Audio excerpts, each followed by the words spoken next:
الوصفة الترند اللي قلب السوشيال ميديا عملتها النهاردة معاكم. فعلا وصفة تستحق التجربة، من أحلى الوصفات اللي ممكن تجربوها. هي اسمها خلطة إلهام. فعلا خلطة أو وصفة مميزة. طعم الرز والفراخ فيها حكاية.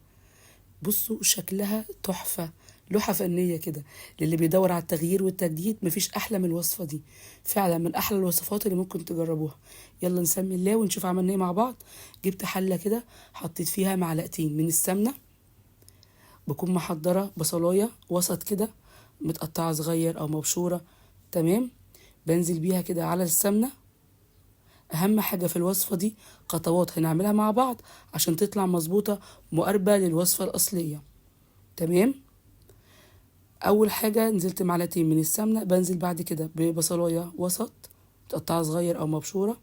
بفضل أحمر فيها لمدة 5 دقايق كده، لغاية ما تديني لون ذهبي او لون محمر كده غامق. هوريهولكوا دلوقتي. حبه ملح برشه عليهم صغيرين، وبعد كده بفضل اقلب لمده 5 دقايق لغايه ما تديني اللون. هوريهولكوا دلوقتي، ده اهم حاجه. تمام. هو اللون ده.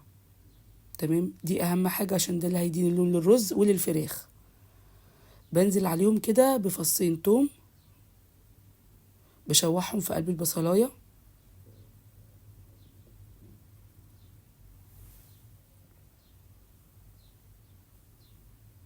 بكون محضره البهارات، برضو هشوحهم في قلبيها. ليمون مجفف، ورق لورا، بهارات فراخ، آه بهارات كبسة. بكون محضرة كل دول وبنزل بيهم على البصلة والتومة، وبشوحهم في قلبيهم. مفيش دقيقتين بالظبط هتلاقي ريحتهم طلعت. ريحة البهارات هتبقى حلوة قوي. بنشوحها مفيش ثواني، هي ثواني بالظبط.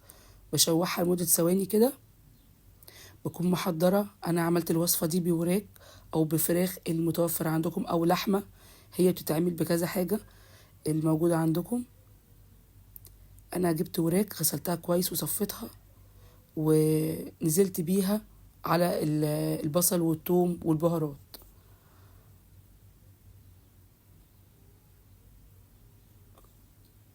بخلي بقى الوراك تتشوح في قلب البهارات والبصل والثوم لمدة 5 دقايق. هي خطوات بسيطة هنعملها، بس ان شاء الله تطلع معاكم فعلا وصفة مميزة تستحق التجربة. حلوة قوي. طعم الرز والفراخ فيهم هتلاقيهم دايبين كده مميزين، مش زي الطعم التقليدي العادي اللي احنا متعودين عليه. بمسك الحلة كده، انا برجرجها كده في قلب البصل بالثوم بالبهارات. برجرج كده الفراخ في قلبيها. هو ده اللون اللي بقول لكم عليه.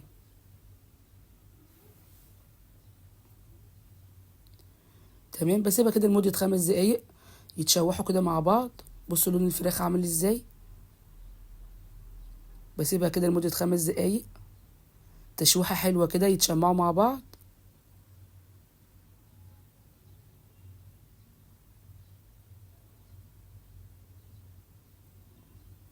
عايزة اقول لكم ريحة الفراخ بس بالبهارات طالعة من دلوقتي، كانت ريحتها تحفة.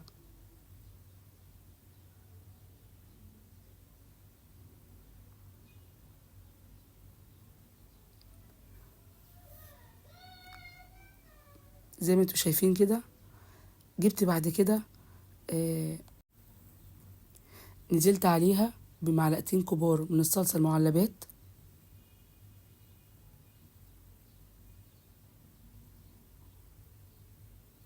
كانت عندي طماطم متسبكة حوالي ربع كيلو. ربع كيلو من الطماطم المتسبكة. في ناس بتحط لها طماطم اكتر، بس هي دي هتبقى مظبوطة على الفراخ وعلى الرز. ربع كيلو طماطم متسبكة. تمام. وجزراية مبشورة، جزراية وسط كده مبشورة. نزلت بقى بحوالي كوبايتين ونص من المية المغلية. كوبايتين ونص من المية المغلية. ابتدي اظبط بقى الملح بتاعي، حبة فلفل اسمر صغيرين، واسيبهم بقى على النار لغاية ما الفراخ تستوي كويس، يعني من نص ساعة، ساعة الا ربع، لغاية ما اتأكد ان الفراخ استوت كويس.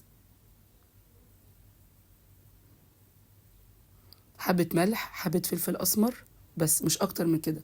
كده كده احنا حاطين بهارات في اول الوصفة. تمام.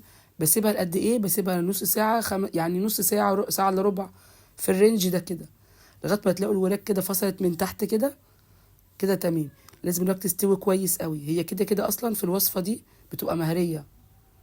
ده مكعب ماجي وحبه ملح صغيرين، حوالي نص معلقه كبيره ملح.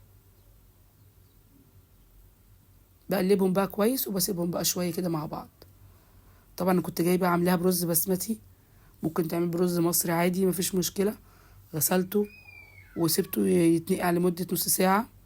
دي اهم حاجه برضو لو هتعملوه. بالرز البسمتي قبليها بنص ساعه يتغسل كويس ويتساب لمده نص ساعه منقوع. تمام.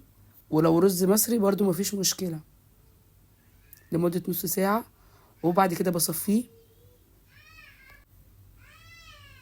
تمام كده. بسيبها ساعه الا ربع. بعد كده بكون محضره الرز بتاعي بعد ما نقعته وصفيته. بصوا بعد ساعه الا ربع، عايزه اقول لكم الريحه اللي طالعه والله العظيم جباره، ريحه حلوه قوي. فعلا وصفه مميزه، مش وصفه عاديه وخلاص، لا، وصفه مميزه.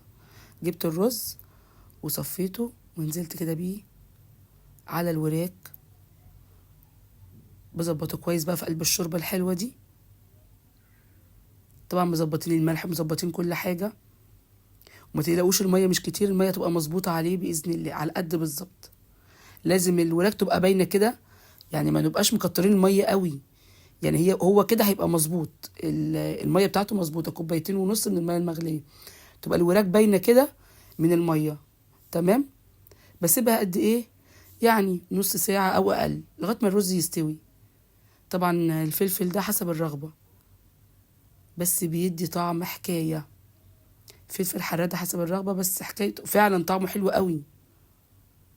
بسيبه نص ساعه، يعني تلت ساعه حسب ما الرز ما يستوي. تمام.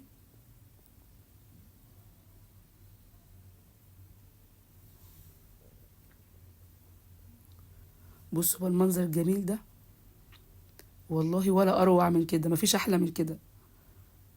الفراخ دايبه والرز ريحته تجنن. طعم الرز فعلا مميز قوي في الوصفه دي، من احلى الوصفات اللي ممكن تجربوها. بصوا الرز عامل ازاي، ولا الفراخ دايبه. الوصفه كلها تجنن، الوصفه كلها فعلا مميزه. اتمنى لو الوصفه عجبتكم تدعموني بلايك وشير واشتراك في القناه. وطبعا يا ريت ما تنسوش كومنت حلو منكم. اشوفكم على خير. سلام.